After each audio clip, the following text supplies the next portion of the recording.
রাসূল সাল্লাল্লাহু আলাইহি ওয়াসাল্লামের যুগের যারা কাতেবগণ ছিলেন, কাতেব তাদেরকে বলা হয় যারা ওই সময় হাদিসগুলো লিখে রেখেছেন এবং কোরআনের আয়াত যেই সময় যেটা নাজিল হয়েছেন এগুলো যারা লিখে রেখেছেন তাদেরকে কাতেব বলা হয়। বিখ্যাত কাতেবগণ যায়েদ ইবনে সাবেত ও আলী ইবনে তালেব ও আব্দুল্লাহ ইবনে আমর ইবনে আল আস, মুয়াবিয়া ইবনে আবি সুফিয়ান,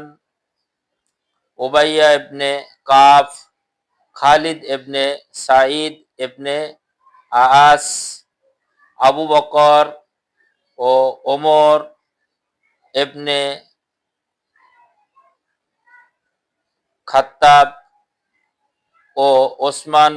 ইবনে আফফান, এনারা ওই যুগের কাতেব ছিলেন। তিনারা তাদের দায়িত্ব ছিল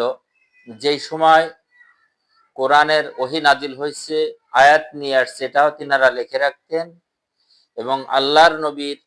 যে হাদিস, আল্লাহর নবী যেটা বলতেন সেটাও তিনারা লিখে রাখতেন। তাদের থেকে যেই হাদিসগুলো সংগ্রহ করেছেন সরাসরি